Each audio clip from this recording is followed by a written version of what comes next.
Welcome to Haunted Escapes with Chris and Diane. This podcast will cover our trips to haunted hotels and locations. We will go over a brief history of the location, our personal experiences, and even rate some of the ghost tours in that area. Join us on our Haunted Escapes.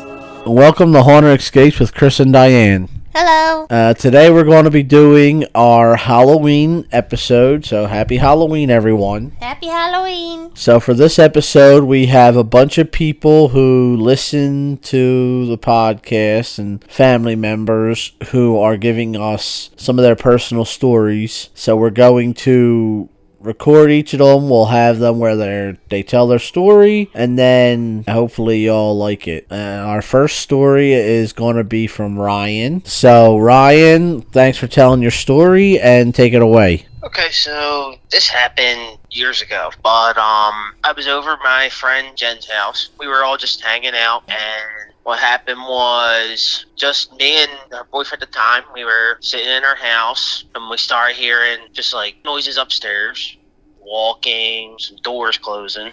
Now, was her house, did they think it was haunted, or is this like the first time you heard this stuff? Oh no, there was stuff that happened even before this, but this is one of the things that really scared me, I guess, when it came to the paranormal. Okay. It was me and her boyfriend at the time. After we heard the noises, obviously we decided to do EVPs, the whole ghost hunting thing, and went upstairs and we put a recorder in, I think, her mom's room at the time. So for people who don't know, an EVP is electronic voice phenomena, and it's believed that you can ask questions in a recorder, and if there's a spirit, the spirit can hear and they'll answer you back, and then you play it back and you can hear the answers based off of, it'll be in like the white noise. God, right. So what happened is me and her boyfriend at the time, we did ask if there's anything here, speak in this, and we just left it up on, I believe, her mom's bureau in her room, and just went downstairs, and we all hung outside. Nothing could interfere with the noises that much. After about 5 minutes or so, if I remember correctly, me and her boyfriend at the time, we went upstairs and then we started playing it back. We actually caught some growls. There was some knocking. So it was weird. What happened after that was, we were downstairs and we were heading downstairs. And I don't know, there was just something that, just told me to, when we were walking out of her mom's room, I just got that feeling that you usually get, that uneasy, settling feeling where you feel like something's there. Okay.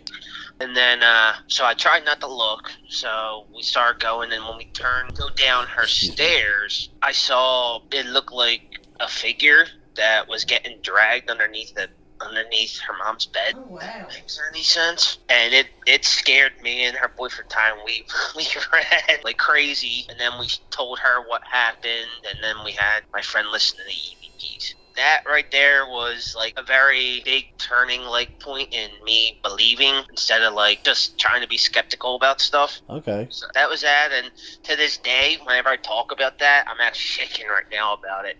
Gives me chills up my spine, and so it's definitely very, very weird.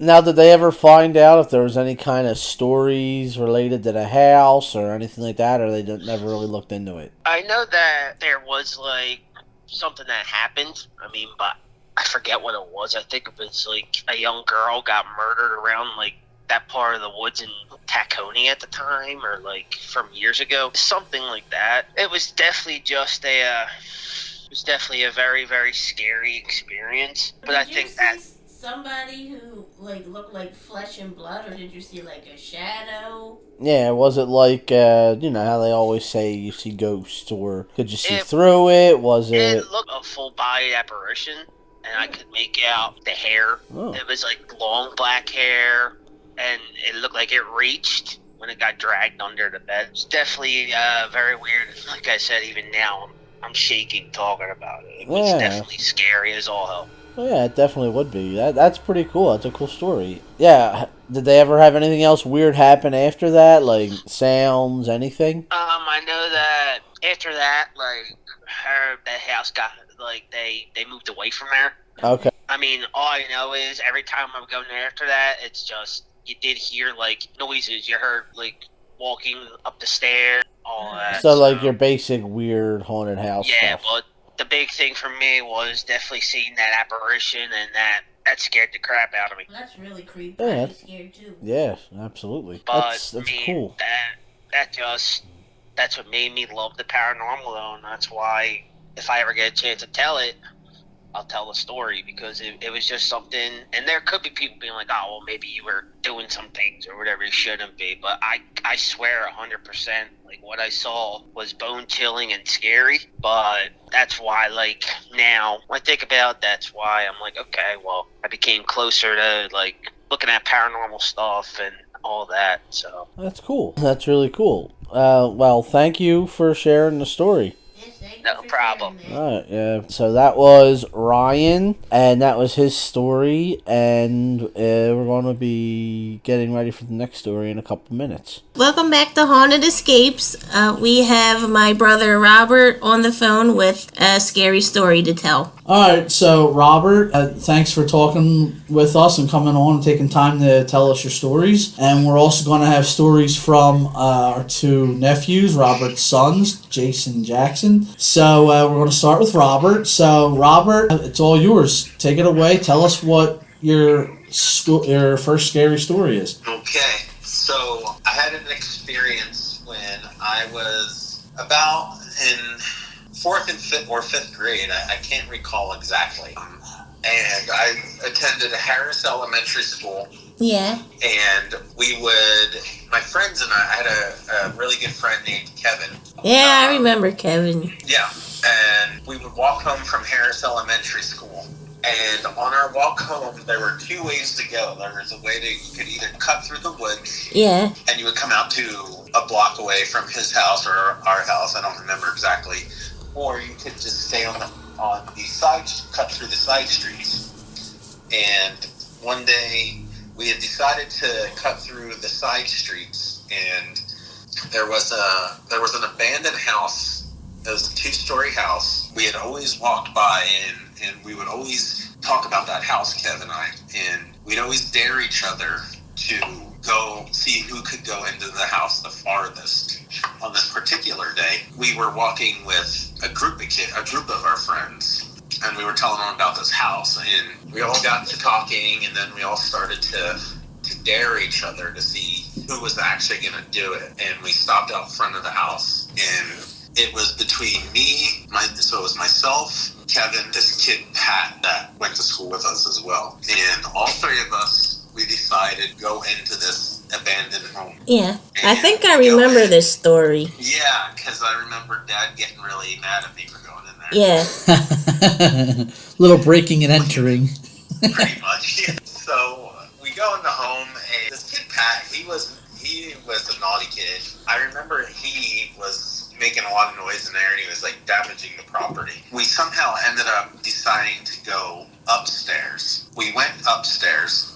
Mm-hmm. This is the part that I still just really can't explain, even when I still think about it to this day. I remember I was upstairs, and I was in the room. There was a bedroom, and it was almost like a floor to ceiling window. Yeah. And I remember going over to the window, and I remember looking out, and the window was like, what are the old church? It was like with the old church windows, like stained glass. Yeah. It was almost like a stained glass window, and I remember trying to look out it. I remember the kid Pat, who was upstairs with us, he's making a bunch of noise. He was banging around, and he yelled, and it scared me. And I turned because he was like, I'm getting out of here, and he starts running down the steps. And I turned to start running away. Mm-hmm. And this is like pitch black in there. And as I turned to run away, this is the part I just still don't understand, is like somebody blew air right into my face, or they like exhaled like Oh, like no. that right in my face.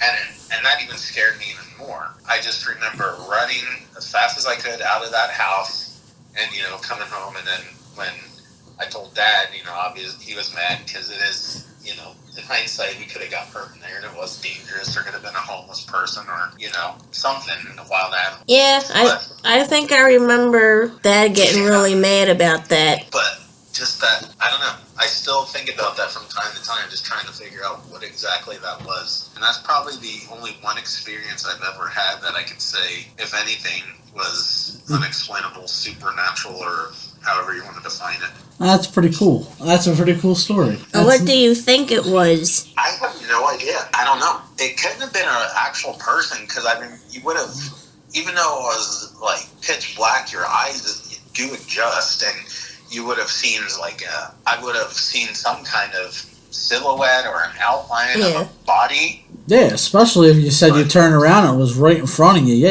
it's like you would have walked right into somebody if they were there. That's pretty cool. I don't know. I don't have an explanation for it. That's pretty cool. Definitely make you think twice about going into an empty abandoned house.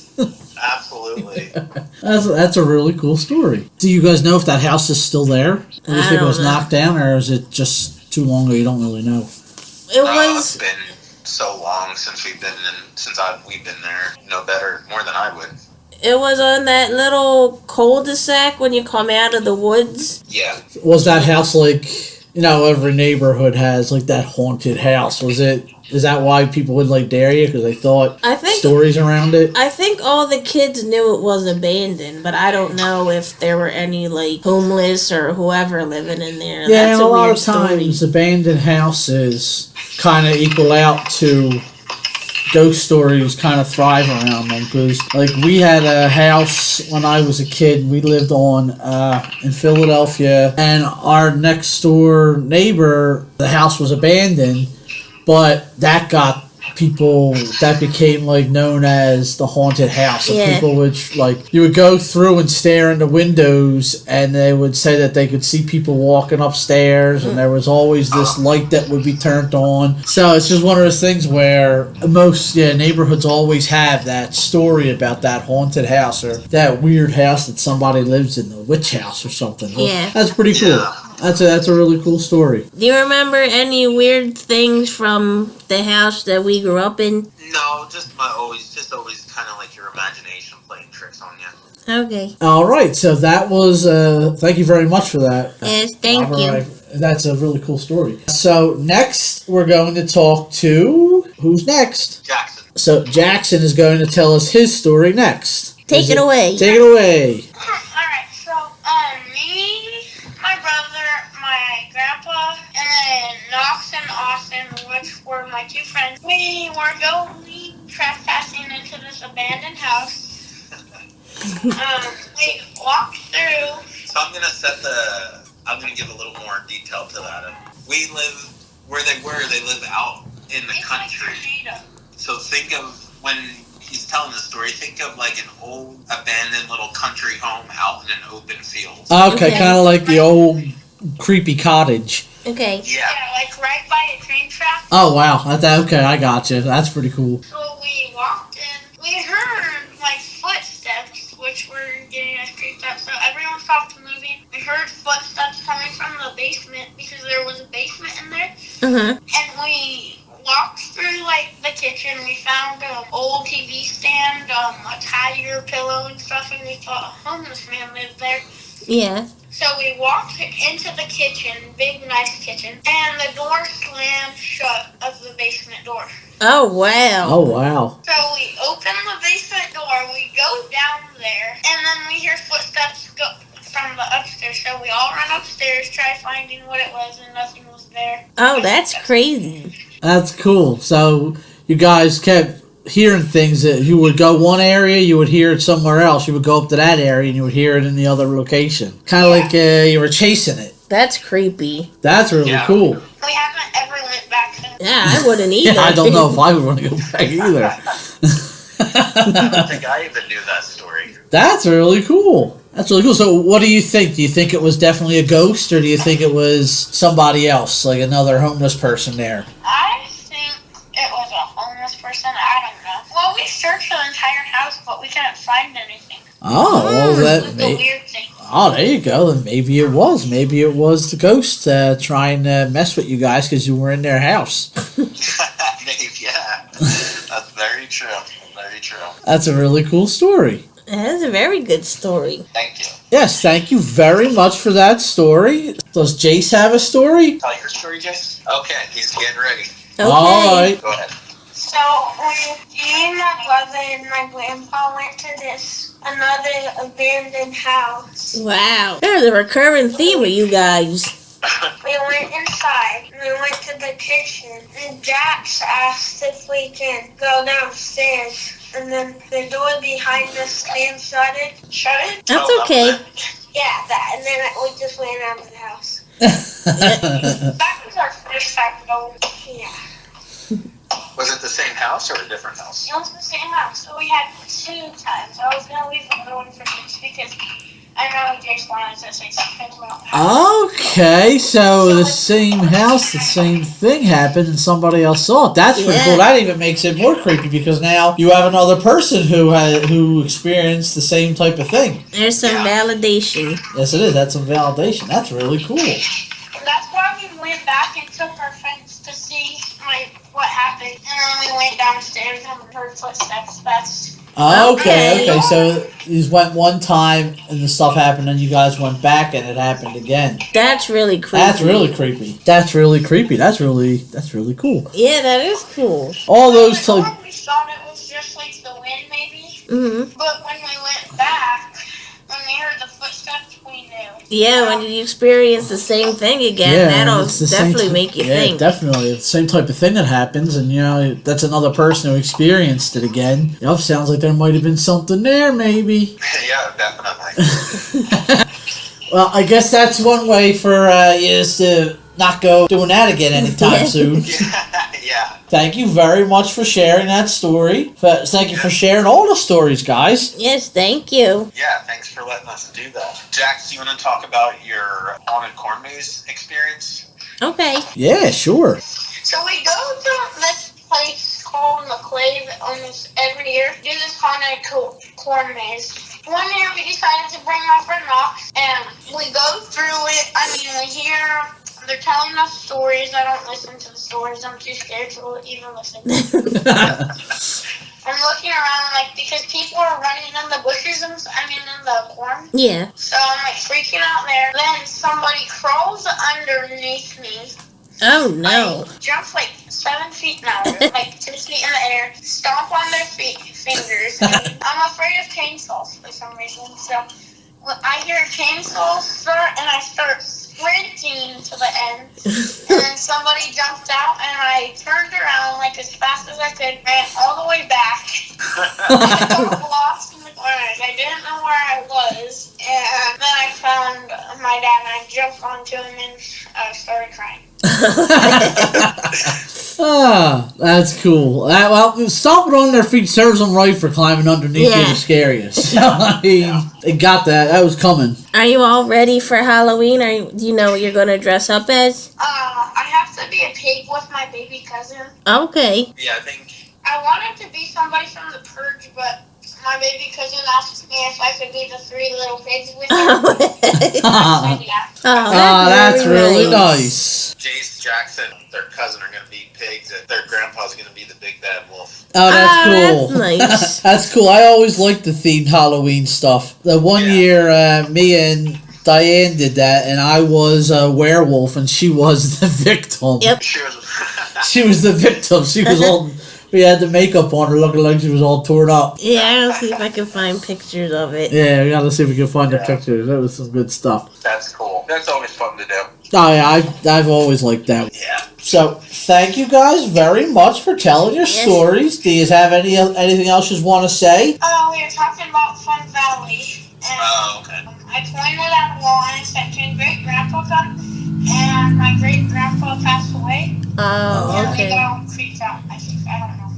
So, every summer, the boys' grandparents take them to this. It's like a RV park campground site. Okay. And it's been a tradition that their grandma's done since she was a little girl, and she raised her kids taking them there, and then, they take the grandkids there, and it's their family vacation kind of deal. Okay. And boy's great-grandpa had just recently passed, and he loved to go in there.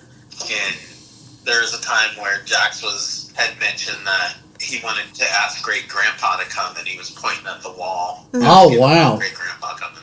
Oh, but wow. He was probably like, and they always say babies can see. Yeah. Yes, they do. The other world, and he was probably about 18 months at the time. Wow. Wow. They do say that a lot, and I have two nieces, and my one niece, she was like, maybe a little over a year, on the same age, and she used to talk about the boys, and she would say that the boys were always around their house when my sister, they are in, my older sister, she lives down in Rio Grande, in Jersey now, but they used to live in West Wildwood, and there was a house there, and my youngest niece, when she was real little, used to always say that the boys were there, and she would be talking to them and all kinds of stuff. Oh, that's creepy. So yeah, it's creepy. Yeah, for sure. Who are the boys supposed to be? That's something we don't really know. We would ask her about them, and she would just say they were two boys, and that they looked like they were a little bit older her age. And she really didn't go too much into like what else they looked like. She would just say that they were always around her and stuff like that. And it was just, it was creepy. And then my one cousin, he was little, and my aunt, who I want to try to get her to come on and tell some of her stories. She's got a lot of stories too. He said that when he was a little kid in their house, that she's got all kinds of ghost stories about this house they lived in. And he said that he saw a little boy with a shaved head. Well, I think my Aunt Kathy, she said that they did research and looked into it, and here there was a little girl who had gotten leukemia, and she had like her hair buzzed. I think you told me that before. He being a little kid, he was like a year old or whatever, he would think it was a boy because, Right. And he used to say that he saw them around all the time. There's all kinds of creepy stories about that house. I'm really hoping she can give us some good stories about it. Oh, yeah, definitely. Yes, you're not going to bed now. But I think those are our stories. Okay. All right. Well, guys, thank you all very much for telling us your stories. Yep. Thank you for your stories. And, thank you for letting us tell them. Oh, absolutely. So thank you again to Diane's brother Robert and our two nephews, Jason, Jackson, for those really cool stories. Yeah, thanks for those stories. They were really cool and interesting. So to continue this trend, I have a story from my cousin Brian, and his story is about when he went to visit the Lizzie Borden house and the experience he had there. Oh, we want to get up there. Yeah, I want to get there. So here goes his story. So he writes, back in 2018, me and a few friends drove to Falls River, Massachusetts and stayed in the house of the infamous Borden family murders happened in. The stay included a full tour, night stay in the house, and breakfast in the morning. It was me, my friend Christina, her boyfriend Ron, and my friend Ariel. Christina and Ron stayed in the master bedroom where Lizzie's stepmother was murdered. And that's creepy. Yeah. And me and Ariel stayed in one of the rooms in the attic. We did the tour, which lasted about an hour, and it covered the entire house room by room. At night, I personally didn't feel anything out of the ordinary, but Ariel said she felt like something grabbed her ankle in the middle of the night. Oh, that'd be creepy. This freaked her out, and she left the bed and went into the other room with Christina and Ron, and left me alone with the spirits. Some friend, right? The morning after breakfast was the same breakfast the Borden family had the day of the murders. Oh, wow. Oh, that's cool. Overall, it was an interesting night and a fun experience. When I find them, I will send another email with pictures I took. Good luck with the show, guys. Love hearing about your trips and stories. In April, I did Nashville and did a ghost tour there. If interested, I'll send stories and pictures from that trip.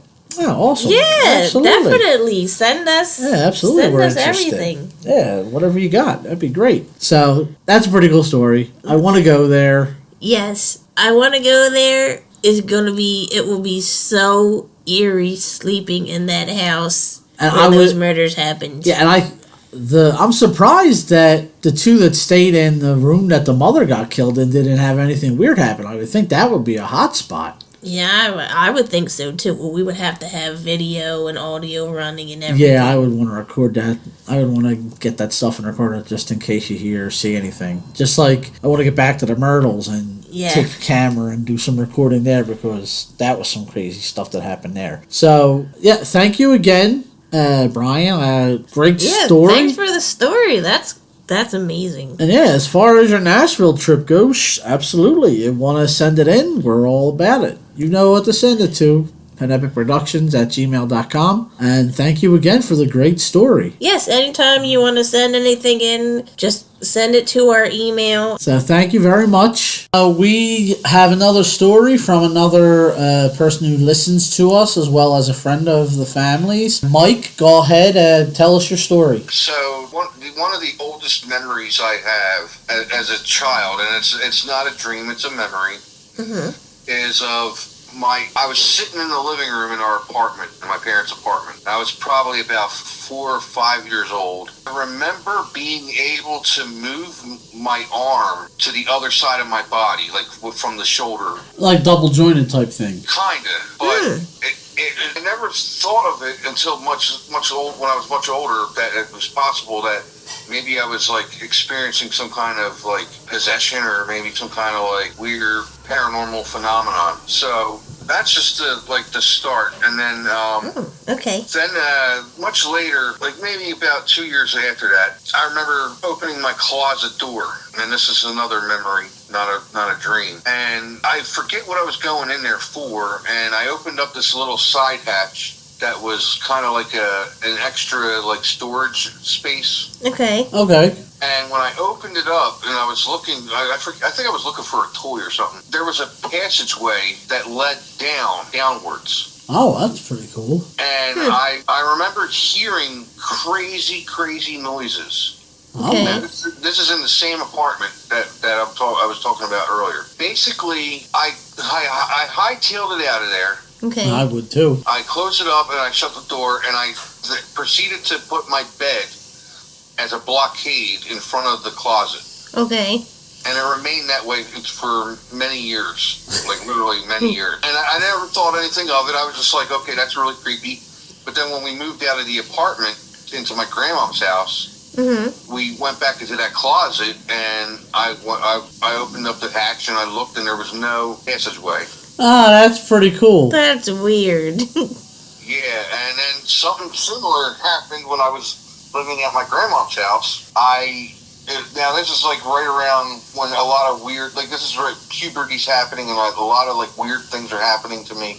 Okay. Like in the house, in my grandma's house, like with alien abduction possibilities and other paranormal stuff. And so anyway, I remember my grandmother had a closet in the second floor of her house. Okay. And I opened up the closet because I forget why I was going in there. I think I was going to hide. Okay. And I remember there was a passageway inside her closet going up to a third floor. Oh, okay.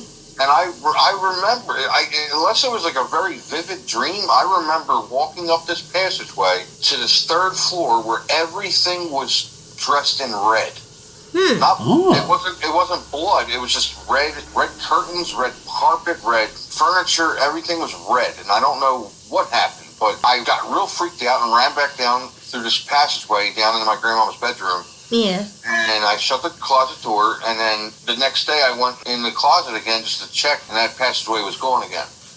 Oh, wow. That's pretty cool. That's weird. So, fast forward a little bit, and I'm in the basement of my grandparents' house, and they're always just had this feeling of something was down there. Okay. And there was a couple times where when I was standing at the top of the steps of the basement, I remember hearing whispering downstairs. Oh, wow. And my grandparents, the way that their basement door was, it wasn't like a door, it was a sliding kind of fan, kind of, like, I don't know how to explain it, like a sliding divider kind of thing. Okay. I was only able to shut that, and there was a little magnet that held it shut, and I used to hightail it out of there when I would hear the whispers. Yeah, I would that's too. weird. That's crazy, man. So now you heard that's interesting because you heard whispering both at your first time with this weird passageway at the apartment, and then you heard it again now at your grandmother's house. Pretty cool. I heard the noises. They weren't voices though. So Okay. But still, hearing something audio like that 2 times. Yeah.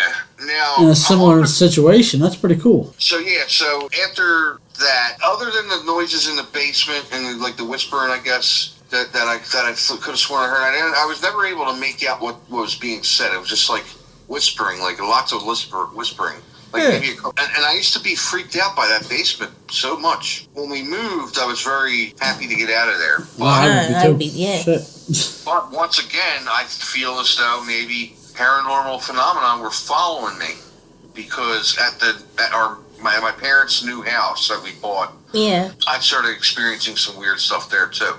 Okay. The first experience I had at the new place was I was laying in bed, and we had maybe been in there maybe a month, and I had my bed propped up against the window lengthwise, so like the headboard wasn't facing the window. The headboard was like facing away from the window. Okay. And so I'm laying there, and all of a sudden I hear this scratching on the bottom of my bed, like almost like a nail dragging itself across fabric. Oh, that's weird. Yeah, that is weird. And it was like moving around very, very slowly underneath the mattress. I was scared out of my mind, so I covered my head under the covers and kind of peeked my head out again. Mm-hmm. And I could still hear it through the like I'm laying on my pillow and I can hear it through the pillow. Like I don't know if that makes any sense. Like almost like if you were to listen to the ground to see if like a cavalry was coming or something. No, yeah, it makes sense. I get you. Yeah. Out of nowhere, my mom just opens the door real quick, and I jumped out of my bed and I ran over to her, and she's like, "What the hell is wrong with you?" You soiled your pajamas. Yeah, just about. It was just really freaky. So I got back and I after she closed the door again, it was pitch black in there. Yeah. I heard it again. Oh no. I say I would have been going downstairs and sleeping on the couch. Yep. Yeah. Well, I eventually fell asleep just being so scared. Yeah. Just kind of exhaustion got you. Yeah. And then, basically this whole story that I'm telling is just like belief that I had some kind of like thing where paranormal activity was following me. Yeah, well, they do say that they're like people that are haunted. Like my aunt, she has all kinds of stuff like that is happening to her no matter where she moves to. Yeah, I think Chris is a ghost magnet. Wherever we go, strange stuff happens. Yeah, some people are just more in tune to that type of stuff. Yeah. And it very well could be that something, maybe when you were a kid, latched on to you and just was kind of messing with you. Yeah. You haven't had no other weird things like that in the more near future, though, right? No, basically, all my experiences kind of stopped after my dad died. Okay. So it makes me wonder if maybe he was a conduit for that. Yeah, that could be too. energy, and I was just experiencing the overflow of it. You know. Yeah, that could be too. Because he was somewhat disturbed sometimes. That could very well be. That's pretty interesting too. I just remember just laying in bed sometimes, and I would feel this pressure on my legs that would hold me down. Oh. And I'd freeze. Oh yeah, like sleep paralysis. Yes. Yeah, I've dealt with that. That's a scary thing.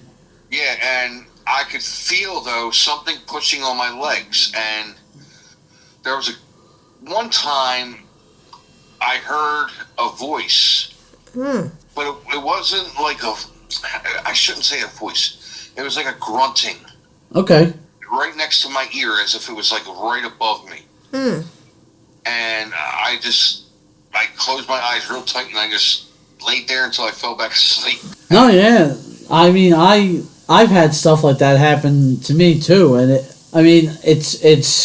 really, really freaky, and like doctors and stuff will say that that's sleep paralysis, but who knows? Because I had that quite a few times in the past, and yeah, it's unlike anything, and they can tell you one thing, but they're not the one who is going through it at that time, and you hear things, you think you see things. So yeah, that's definitely pretty cool.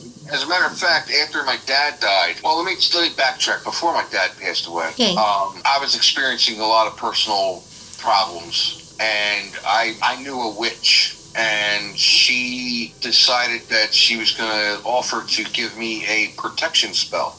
Okay. She gives me this protection spell, and she suggests that maybe I meditate to, like, ward off the spirits, you know? Mm-hmm. So I did this meditation, but I didn't know how to meditate. It was the first time I ever meditated. I gotcha. And when I did this meditation, I feel as though I may have unlocked some kind of paranormal gateway, because... Now, that's something that a lot of things say that can happen. Like, when you start doing things like that, you're opening yourself to all kinds of really crazy stuff. Like, I had issues where I was doing, like, that meditations for a really long time. Mm-hmm. And I would start seeing things, and you would think you start hearing things. And there were times I was living on my own in my apartment, and I was in, I don't know, 21, 22, and I would think that I would see like these shadows that would just like dart across the floor, and they were always just out of sight. That's weird. And then you would start hearing things, and it amps up, and finally I was trying to figure out how to stop it from happening because it was getting to be a lot. And I wound up reading this one thing, and it said that like you have to picture like a door. Mm-hmm. And the door is open, and then in this like meditative state, you have to imagine the door being closed, and with the door being closed, you have to think that you're shutting out all of like that negativity, all of that like paranormal type stuff. And I remember I actually did that, and it was only after that I stopped having all these like sleep paralysis things and a lot of the weird stuff that I would think I saw and all that. So yeah, meditation is one of those things where if you don't know what you're doing, they say that can lead to a bunch of bad things. Exactly. So I wound up meditating for the first time, and I did it blindly. Like basically, I was just meditating with no phrase or no like focus. Okay.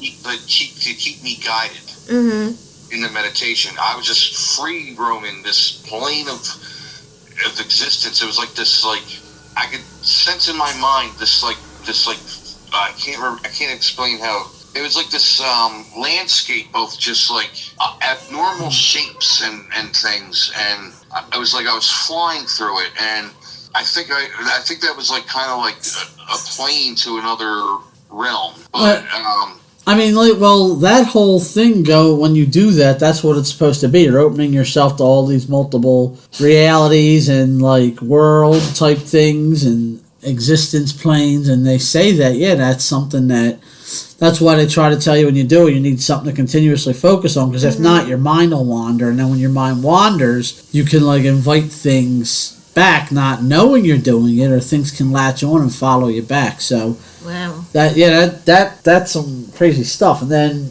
I take it you stop doing that and it doesn't bother you no more? Well, so after I had done that, I started having some serious stress in my life. Okay. And I believe that, like, I was starting to drink heavy. Mm. And I believe that whatever I unlocked just filled me with all this negative energy. Yeah? And like my world was starting to crumble and fall apart. It was only after I had meditated again with a focus that I think I kind of locked it up. Well, anyway, what I was getting at was the witch gave me this protection spell. Okay. And it made me feel like it warded off like the meditation that she had originally told me to do. That's cool, and that's another thing with that type of stuff. It's like it's very heavy on like what you believe. If you believe that something like that's going to work, then it'll work. If you don't think it'll work, then it's not going to work. That's how most of like that stuff's done. So when she gave you this new thing, she told you it worked, you believed it would work because you were coming off of having all the weird stuff after the first time. So then by you thinking that it was going to work, it in fact was able to shut off whatever extra thing you had opened up. Yeah. That's pretty cool. And then what happened was after my dad passed away, I don't know if you remember this, Chris, but you were in my house and you kind of... Oh, yeah. I was over his house and we were, crashing. And it was before I had done the whole thing where I would stop and I was doing the whole meditating thing. Mm-hmm. And I had like some crazy stuff. I had like some weird dreams and things like that. And I remember after it happened, I told Mike and he was less than happy with me. I will be too. Don't be doing that stuff in my house. Yeah, you don't unlock like paranormal stuff in other people's homes. Yeah. This is true. But yeah, I remember just there was this vibe in the house that just, I don't know, just was unsettling, and that unsettling feeling remained there until I moved out. Wow. Huh. See what you did? Nothing crazy happened where like I said, like there was no like the other stuff that I was telling you about, like nothing like that happened. There was just like this aura. Yeah. It was just this feeling that like something just wasn't right. And sometimes I wondered if that was my dad maybe like reaching out to me. Maybe. Somehow, his spirit was pissed off that I was screwing around. Well, you never know, but nah, I don't think so. But yeah, I mean, those are kind of the experiences I had, and I don't know, what are your thoughts on the whole thing? You think I'm being followed by? I mean, as far as being followed by paranormal, I mean that it could be. I mean, Diane swears that that happening to me, and like I said, my aunt, she has stuff like that happen to her all the time. So it just might be certain people are more in tune with that. And then when you're going around doing things like the meditations and stuff like that, you're opening yourself even more to it. So I mean, it's possible.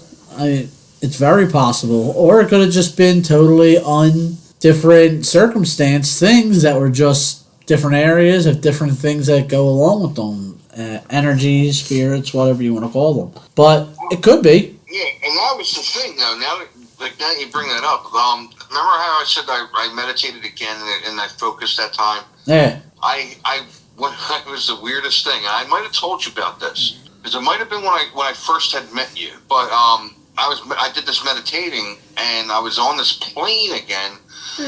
That like stretched, like it seemed like hundreds of thousands of, like maybe not hundreds of thousands, hundreds of miles. And I remember flying, and I couldn't put I was a bird, and I couldn't put my finger on what the bird was. And because the whole time I'm asking myself the question, I forget what was the question. It was something like, what's my next step or something like that. Because I was really like confused with my life, and I didn't know where I was headed and all that stuff. And so I was flying as this bird, and I realized it was I called it a sparrowhawk, not knowing that there was such a thing as a sparrowhawk. Oh, I didn't know that. Yeah, I realized that it was a sparrowhawk. I was like, does it look like a sparrow, but it was like big like a hawk? Yeah, that's a real bird.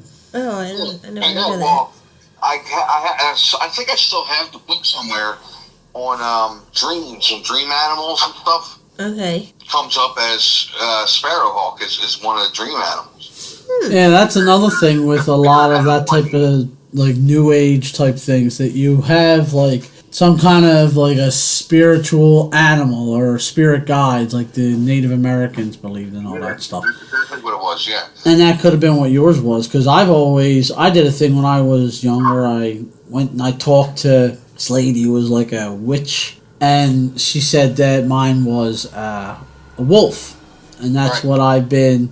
So most of my like tag handles on things I do, I put down wolf is in there somewhere. And it's just like, that could have been what yours was. Yeah, so another thing I just remembered about living at at my parents' home, when I was having all these like weird sleep paralysis experiences, my cat used to lay on the bed with me. Okay. And I was laying on the bed and I was another episode where I felt some presence in the room, and I got this weird sensation in my body, and I went up freezing. Well, my cat was laying next to me, and my eyes were closed. I couldn't see, but I could see my cat through my closed eyes. Okay. And my cat looked at me, and her face took on the form of, like, she looked like a cat, but she looked like a human. Whoa. That's weird. That's really weird shit. Yeah, and when it was enough. Whatever my cat did broke me out of this spell or whatever was going on with me. And when I woke up, she was laying on right next to me, exactly where she was when I had my eyes closed. That's So cool. that was just another. It's like that movie, The Cat's Eye. Oh, yeah. Yeah, well, I believe in that shit. No, yeah, absolutely. Animals are like, especially if it's like you're close to the animal, they're like protectors. Yeah, that's why, like Egypt, they said that cats were the protectors of this underworld. And Yeah, shit. yeah. So. Yeah, All that stuff, you know? Oh no, yeah, I hear you. That's cool. Yeah, and if you want, I'll give you the other story real quick. Yeah, you can tell us the other one. Okay, so I was living at my grandmom's house. Okay. And with my mom and my dad and my brother and my grandparents. And I was laying in bed, and this is where I'm not sure if this was paranormal or if this was an alien abduction. Okay. Okay. So I'm laying in bed, and I'm laying on my stomach, and my head is facing to the left. Okay. We used to have this night light because my brother was afraid to sleep in the dark. Yeah, baby, it's like you. It was a 49ers helmet that we got for Christmas, I think it was, and it had a light bulb in it, and it was like a night light. I knew the light was on because it was always on. Okay. Well, out of nowhere, I got this like sensation through my body again when I was like mid-sleep, and it woke me up, and I was paralyzed. And once again, I could feel this pressure on the back of my leg holding me down. Okay. So I opened my eyes, and I didn't see anything, but I couldn't move. Okay.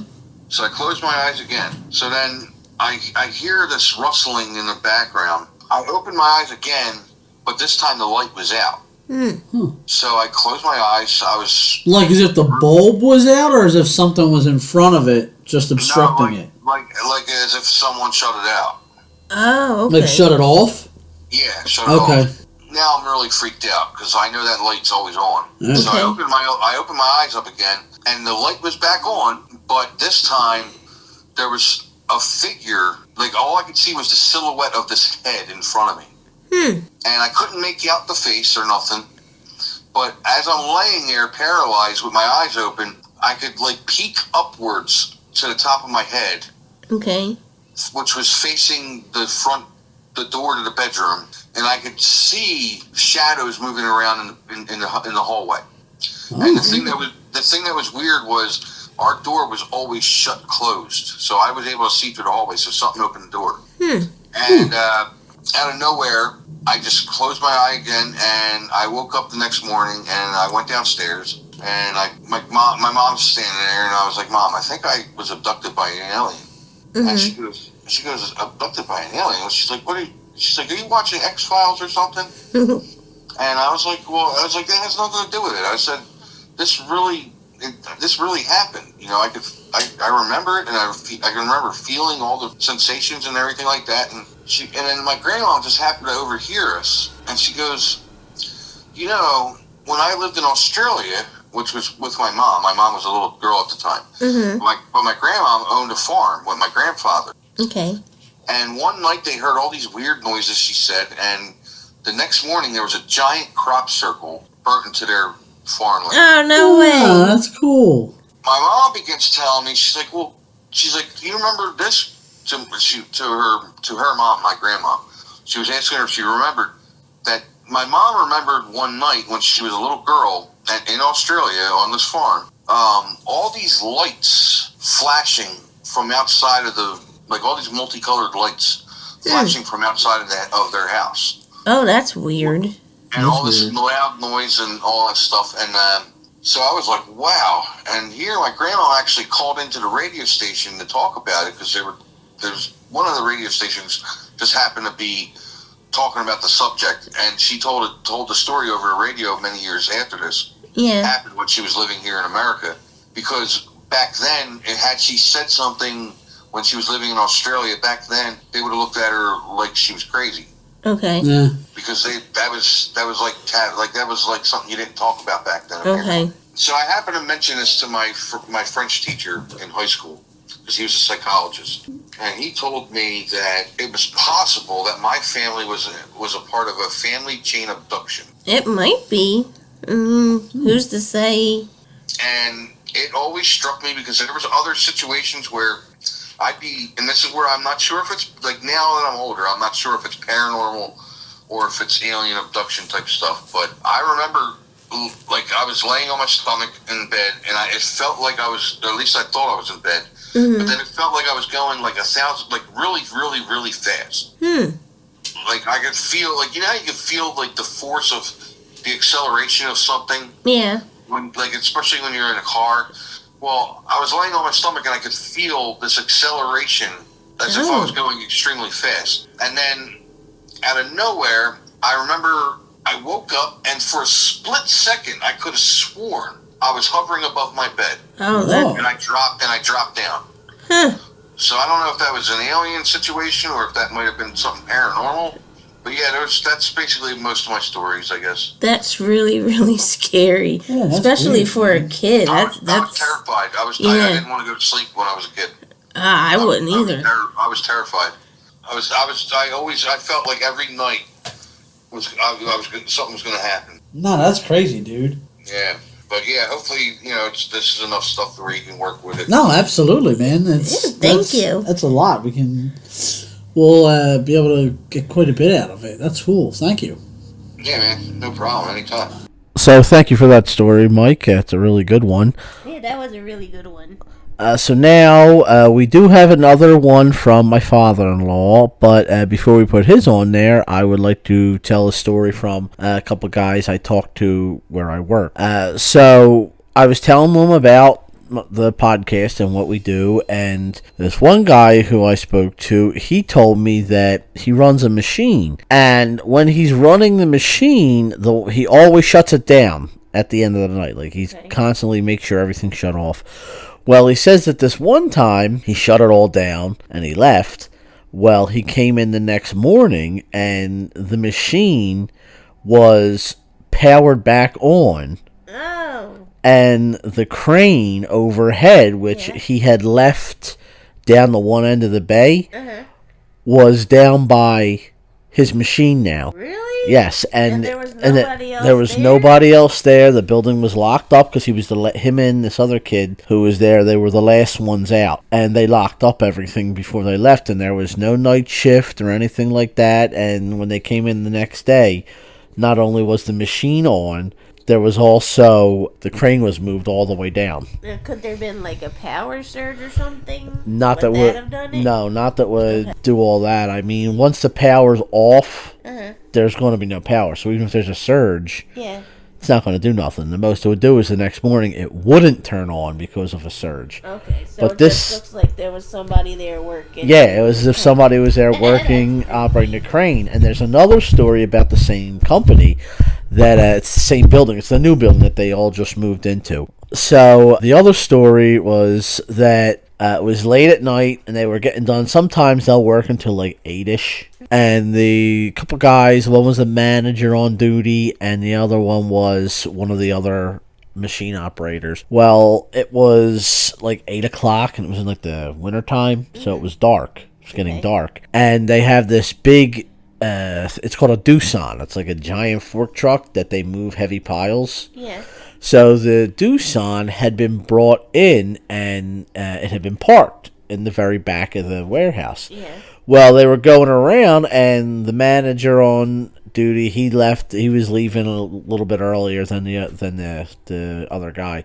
And he's like, all right, and they walked out. Well, as the kid was getting ready to leave, he hears what sounds like the Doosan turn on.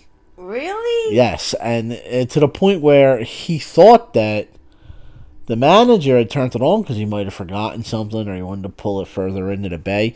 So he actually called the manager, and he was like, "Hey, are you still here? Did you turn on the Doosan?" And the manager's like, "No, man, I'm already in my car. I'm on my way home.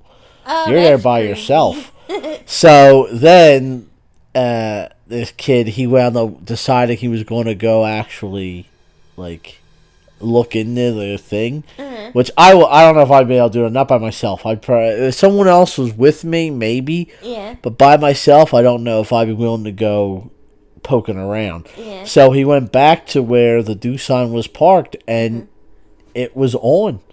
That's crazy. It was turned on, and he was on the phone with the manager as he's going back there, in case, God forbid, somebody's there. And he tells the manager, he's like, "You didn't turn this on?" He's like, "Nah, I turned it off after I pulled it in."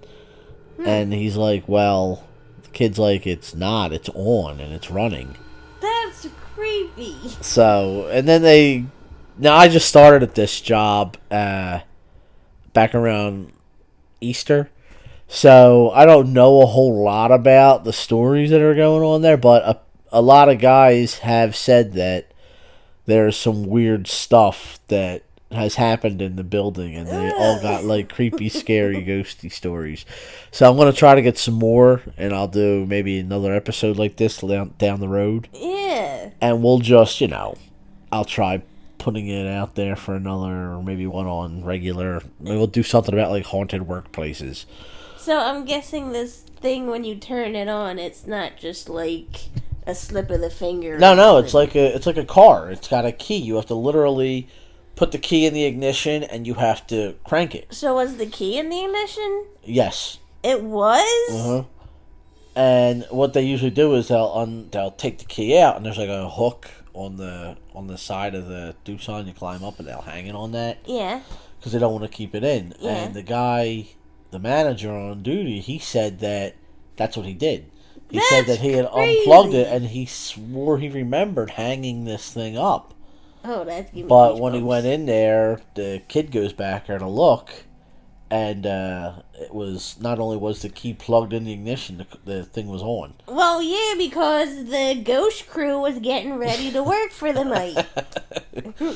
So yeah, these are the two stories that I've heard so far, and I just wanted to tell them. That's crazy. Those are good ones. Yeah, they're pretty good. So the next story we'll be going over is from Diane's dad. Okay. So here it comes.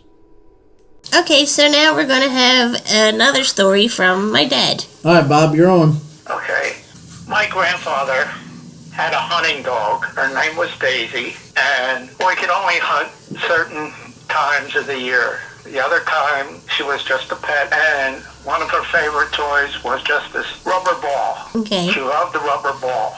And when she wanted to go out, she would go and find her ball wherever she had placed it last, and she would go and drop it in front of my grandfather. And that was the signal that she wanted to go out. Okay.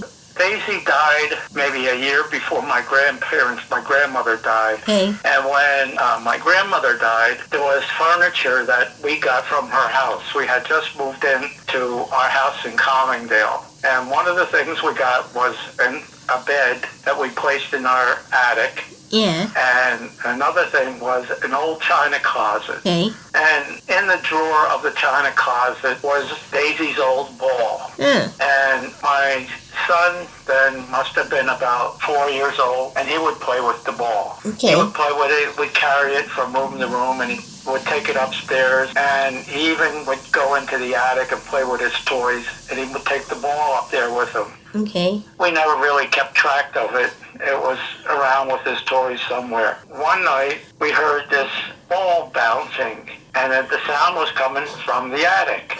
Yeah. I asked my son Christopher, I said, "Where did you leave your ball?" And the standard answer was, "I don't know." Yeah. I said, "Were you up in the attic with the ball? Or were you playing in the attic?" "Yeah." I said, "Well, that's where the ball is." "And where did you leave it?" "I don't know." And we kept hearing this ball bounce, and it would bounce and bounce and bounce, as if somebody were dropping it. Oh, jeez. So I go up to the attic, and I'm looking all over the attic floor, in the corners, behind toys, here and there. And I was giving up trying to find the ball, and I got up off my knees, and I'm looking at the bed, and here's this ball, Daisy's ball, sitting in the middle of the bed. Oh, no. That's cool. So there was nobody up there who would have been bouncing the ball, yet you're hearing it bouncing. No one was up there. And here it's just sitting up on the bed. So how'd you react to that one? Well, it sent chills up my spine, and I took the ball. I don't know if it was that night or the next morning I threw it out. Yeah. Good I move. would have too. Yeah, I would have done that too. So now after the ball happened, did you ever have any other things, or was it just after that it all kind of stopped? After that, there were a couple of other things, but that was the main thing that it had just scared me. Yeah. That's crazy, man. I mean, for that to scare you, and you know, you were in the army and you went through that crap, and for that to scare you, that tells you something. But when I seen the ball on the bed, how the hell did that ball get up there? Yeah. Yeah, especially if you just heard it bouncing. We heard it bouncing. We heard it. Who the hell would be bouncing the ball in the attic? Yeah. And that's what came to my mind. It was Daisy's ball. Oh. That's crazy. That's creepy. That is creepy. It's a little dog's ghost. Yeah. Yeah. That's like we've had times here sitting in the house where we were sitting in the living room and Grayson's our dog now. He's a collie shepherd, a border collie shepherd mix, and he'd be laying on the floor with us, and all of a sudden we would hear. Like, it sounded like running around in the kitchen. And one day we heard it, and we didn't know what it was. We thought it was him, but there was nobody there. Well, we had another dog before Grayson, Buster. He was a little beagle, and we had to put him down last July. And we have his ashes in there. So I said to Diane, I'm like, it's just Buster. Might be. So, I mean, they say that, like, there are tons of stories on... like hauntings with animals, pets. It's not just like human hauntings. Yeah. So maybe that's what that was. That's a really cool story, Bob. Yeah.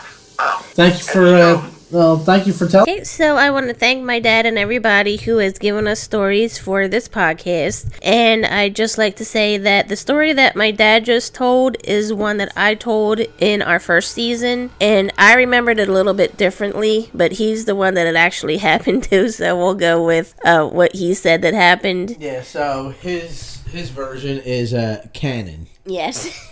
And I just have two quick stories that I wanted to share. So, since we've been living in the house that we're currently in, we've experienced a few weird things.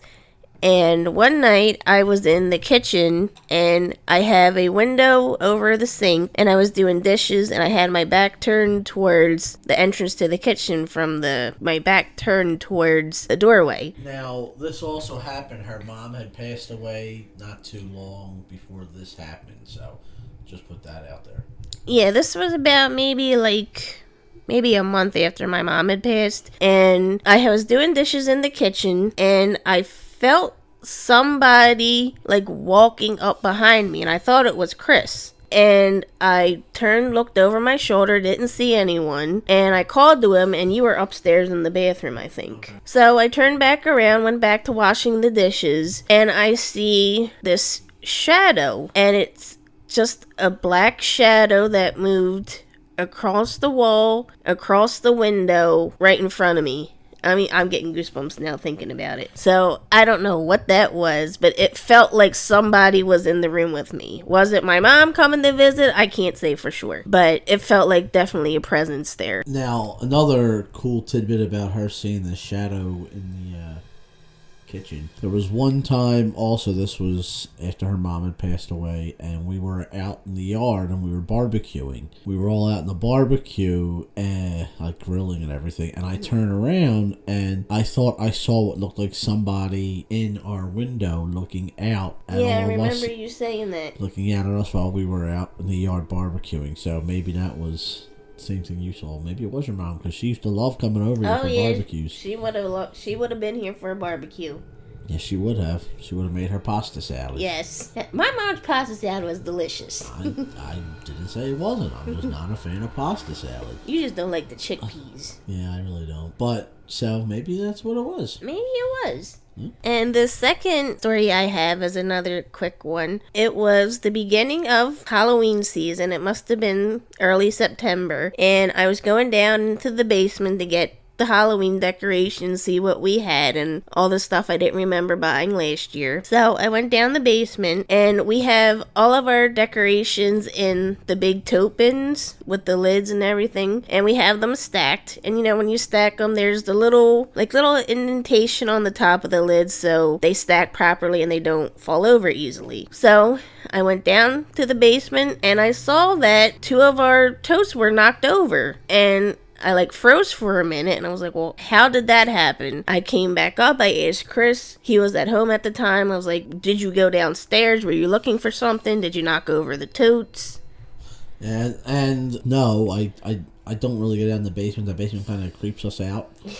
So we don't really go down there unless we absolutely have to. And after Diane asked me this, she's like, did you hear anything? Did you see anything? Yeah. And I told her, I said, well, I did hear what sounded like something fell down the basement. But I wasn't going down there to check it out. I was like, whatever it was, it is what it is, and that's that. And I stayed upstairs, so that's pretty interesting. That's probably what it was. Something knocked it over. Yeah, and I don't know what it could be because the totes aren't small. They're big, 24, 18-gallon size tote bins. They're something like that, yeah.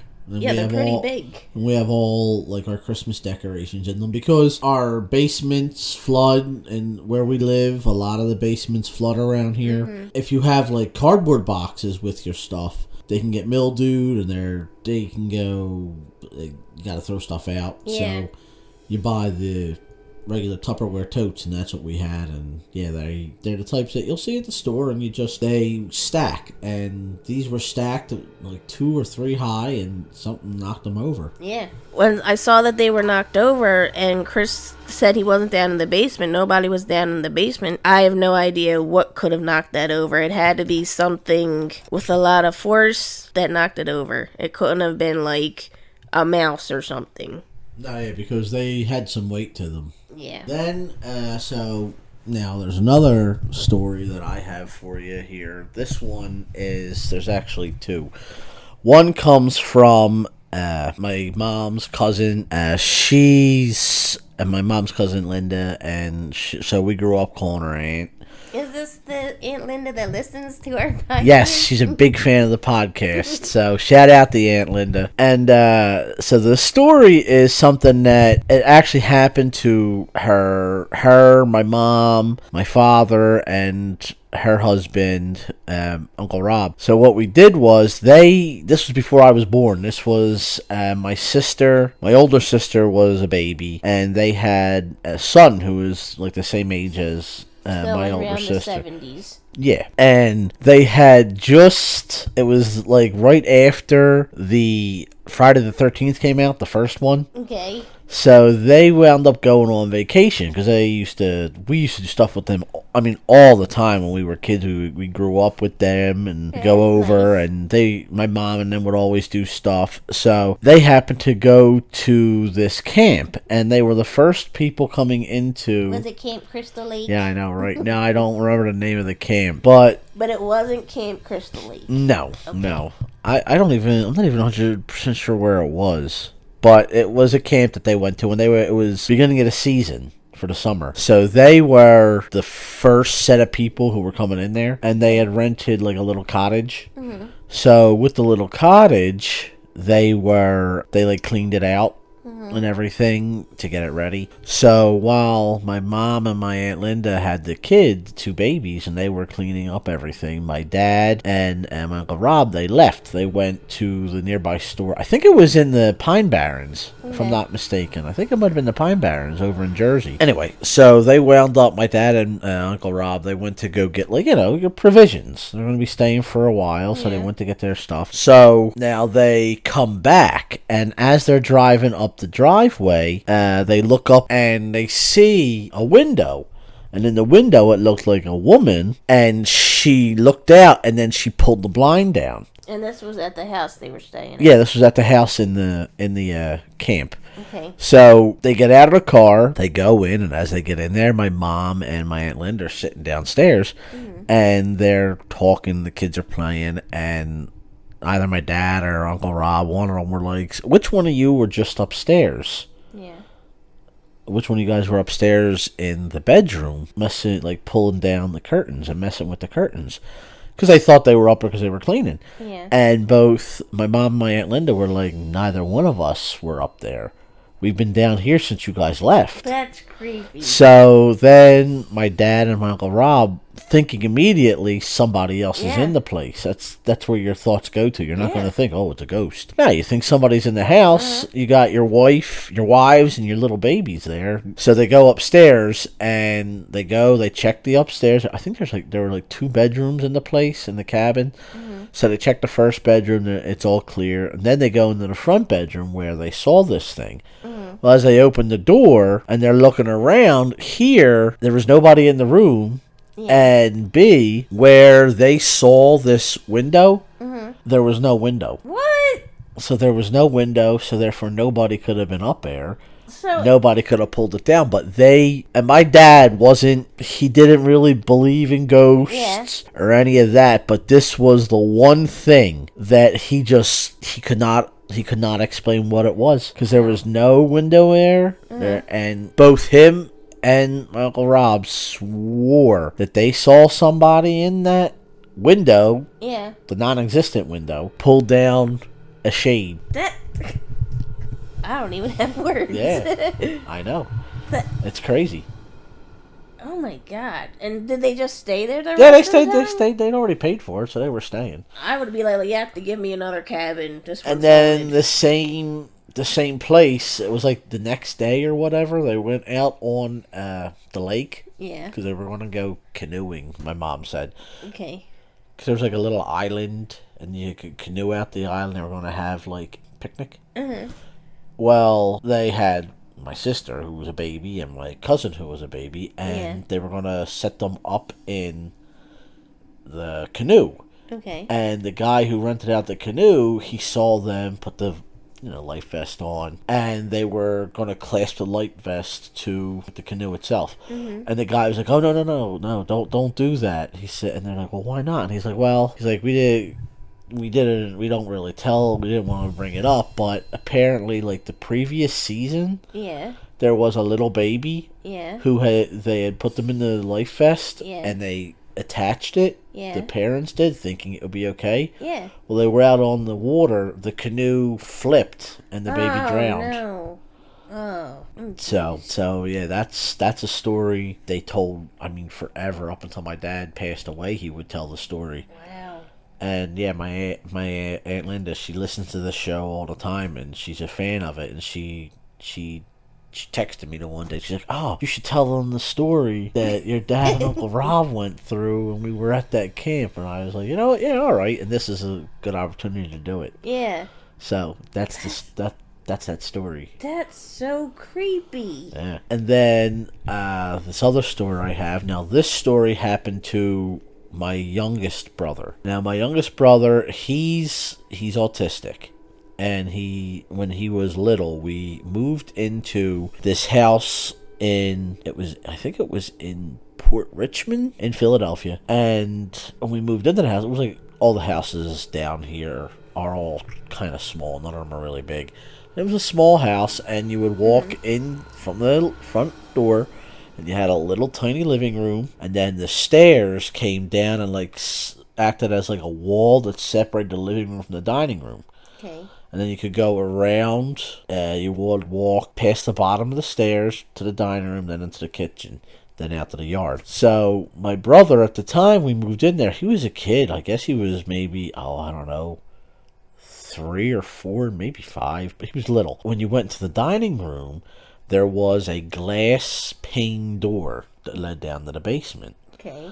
Now, when we moved in down the basement, my dad had found like this old trunk, Oh. And he opened it. See what was in it. And it had all kinds of like old photos, old clothing. It had like an old stuffed animal, like a stuffed bear, I think it was, that was inside it. And before that would happen, before they really opened it, and we just knew the trunk was down there, but nobody messed with it. Well, my brother Scott, again, he's little, and he was autistic at the time, so I don't know if that had anything to do with what he saw. He's now, will be 40, and he still swears up and down that this actually happened. So he would stand there, and he'd be facing the glass pane door, and he would be talking. And he'd be having a full-on conversation. And the one time, like, he would be doing it. You'd be sitting there watching TV, and you would hear him talking, and we would go around, and you would like, who are you talking to? And he would say he was talking to Jessica. Okay. And we were like, well, who's Jessica? And he's like, oh, Jessica is a little girl. And he said that she was, like, sick. And like he did this constantly. I'm getting goosebumps talking about the story. And this went on for a long time. And the house was just weird, too. You would hear stuff. Oh. All kinds of weird things would happen in this house. Scott would have conversations with Jessica, and then we went downstairs, and then when he saw... Scott wouldn't go down the basement. He said that the basement was where Jessica lived, and that Jessica didn't like people going down there messing with any of her stuff. Yeah. Well, that's when my dad decided he was going to crack open this chest, because I guess he wanted to see what was in it. And Scott, I remember Scott like freaking out, going off about, don't do that, that's Jessica's stuff. That's Jessica's stuff. You're not supposed to touch her stuff. But, you know, my dad didn't listen. He's a kid yelling about it. So my dad opened it, and inside, they found like old clothes, the pictures and stuff. Yeah, all kinds of real old stuff that like dated way back. You're talking like the stuff looked like it was from like the 1900s. Was it like early 1900s? You're talking the little about girls' clothes? Yeah. And Scott was going off about how now you got Jessica angry. Now you got Jessica angry, and then now after this happened, it was creepy. Obviously, I don't even know if he threw out the stuff or if he just closed it up and just kind of left it alone after that. But then, like, the stuff amped up. The stuff that started happening in the house, like the one time, all the cabinets in the kitchen were flung open when my mom came home from taking us to school. Oh, that's creepy. And then you would hear like the footsteps were a big thing. And all the time. And I shared a room with my brother, and I would swear up and down that I would see things on the floor, like shadow creatures on the floor moving and stuff. Yeah. And it would scare me. Like, I was petrified of it. And I wouldn't want to get out of bed or anything. And I didn't even want to sleep in the bedroom. And they wound up having to get me like night lights and stuff. But it was only at that house. As I grew older and we moved to another house, I didn't have that problem no more. Now, it could have just been me being a kid, being afraid of the dark, absolutely, but I just remember being really scared of it and saying that there were like all kinds of things there. Is this the house where you said you heard the little girl singing? No, that was a different house. Okay. And I didn't hear that. That was, again, Scott heard it, and he came and he told my brother Ryan. I had already moved out by then. Okay. And he told my brother Ryan. My brother Ryan went in there, and Ryan didn't hear anything, but Scott swore he heard it. Ryan, he heard like humming or something.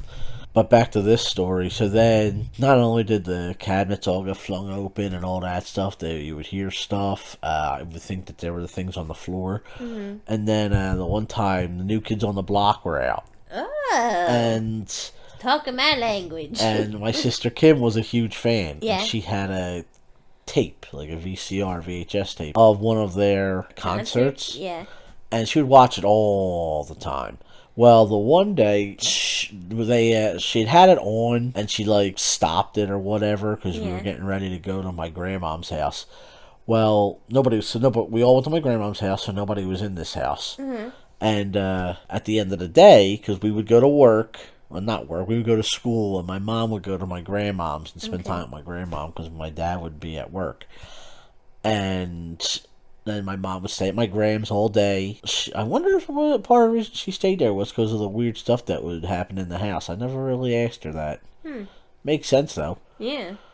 And she would spend the whole day with my grandmom, which was her mom, and then she would pick us up from the school, which was right around the corner from my grandmom, and then she would take us home. Well, this day we get back into the house, and Kimberly goes running over, and she puts the tape in to watch it. Yeah. It started up, and then like 15, 20 minutes in, all of a sudden, it was taped over. With what? It was taped over with some kind of soap opera or something that was on. Oh. And she didn't leave it in the machine, did she? I don't think so. I don't know, but still, even if you did have it in the machine, you'd have to hit record when the certain video came on that you wanted to record. You'd have to have a tape in there, hit record. Oh, that's weird. And it was literally, it had part of the thing, then the video cut out, and it was this soap opera. That's weird. And then after the soap opera ended, it went back to her concert.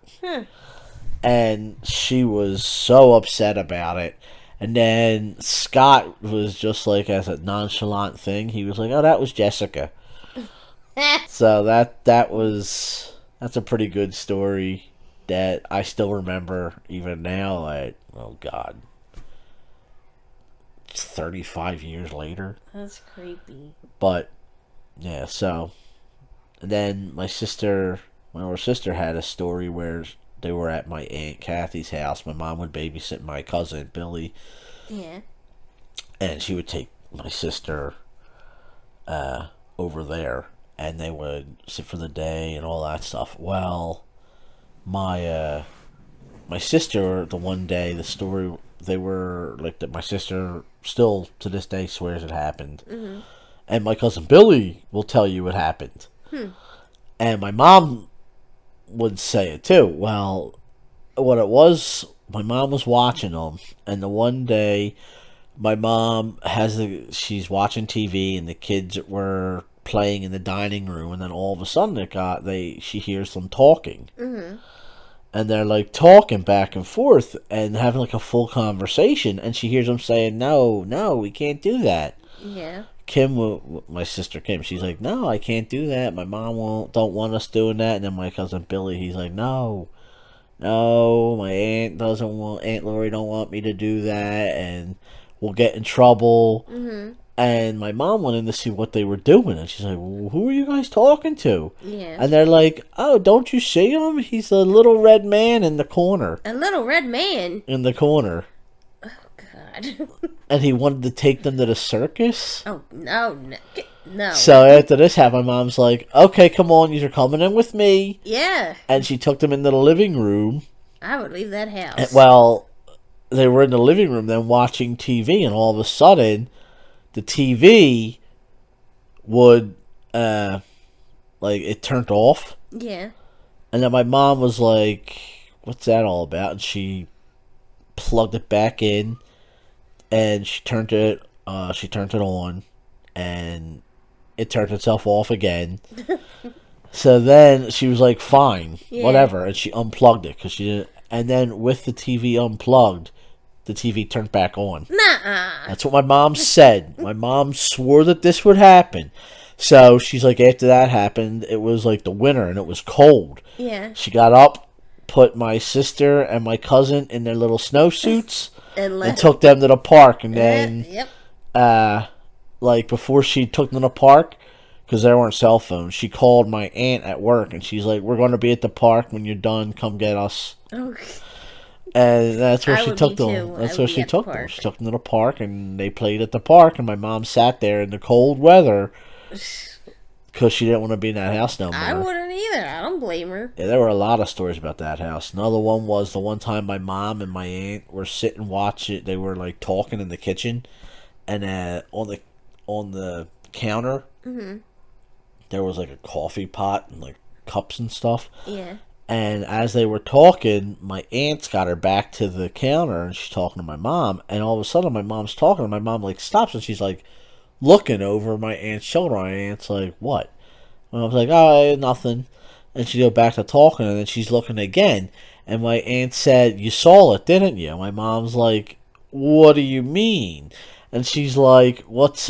And my aunt's like, "Let me guess. You see something moving." So here my mom says they were sitting there talking, and there was a cup on the counter, and she saw the cup slide down the counter as if somebody was moving it. What? And there was nobody over there. The two of my aunt and my mom were at the table talking. The counter wasn't wet or nothing? No, they got up, and my mom said that's what they thought right away. And my mom went and she touched it. She said the counter was bone dry. Oh, no way. Yeah, so that was some crazy stuff that happened. But I think that's all the stories we have right now. Yeah, I think that's it for this Halloween episode. Yeah, so this one is really long. After we edit it, we might have to split it into a 2-part thing. If we do, we'll go back into this one before we post it, and we'll tell everybody this is part 1. You can catch part 2 whenever. So, I don't know if we're going to post this tonight. It's now, what's today? It's the 29th of October. I think we should keep it as one episode. Yeah. It's a Halloween special. Yeah, and that's what I'm getting at. I don't know if we're going to put up there tonight, it's October 29th, or if we're just going to edit it, and then we'll release it on Halloween. So, I think we might do that. I think that would work better. So I would say check. I know I said we were going to do it this weekend, but I think it'd be cooler to put it on Halloween. Put it out on Halloween. Yeah. So look towards listening to us and hearing these stories come Halloween. Good way for you to relax after coming home with your kids and walking them and taking them around. And a good little cap to a spooky day. Yeah. So, thank you for joining us on another one of our haunted escapes. This one being Halloween. And, yeah, thank you for listening to us. And I hope you guys listen to this and you like it. And there will be a YouTube version of it put up. Not sure when it's going to get up, because usually we do photos and stuff. But because this one, it's not us going somewhere, so there are no like photos to put up. So I'm not sure how we're gonna do that yet. Yeah, but I'll probably just have our logo or something. Yeah, but it will be put up. And I do have a picture. My dad sent me a picture of Daisy the dog in his story. Yes, yeah, we do have On that the YouTube channel. I'll probably put it on Facebook too. Yeah, we do have that story. So I don't know if we'll do. If Diane's gonna find like random photos, like pictures that she can put up during the stories that have like a kind of a thing about the story, like a feel to it. We'll figure that out when we can. But as of definitely, I think we're going to release this one on Halloween. I think that'd be a cool idea. Okay, we'll do that. So, or maybe Mischief Night. I would say Halloween. But anyway, so again, thank you all for joining us on our Haunted Escapes. We appreciate everybody who listens. Thank you to everybody who gave us a story. Yes. They were great. Couldn't have done the episode without you guys. So, anybody else, if you listen to this and you like the stories that you hear and you have a decision, you ever want to give us some of your own, you can send them into the email at penepichorror@gmail.com. Yes, you can send it to penepichorror@gmail.com, and you can either type the story in, or even if you want to record yourself telling the story and just send us the audio file, you could do that too. And then just like a thing saying that it's okay for us to use your stories and all that stuff. So thank you, and happy Halloween!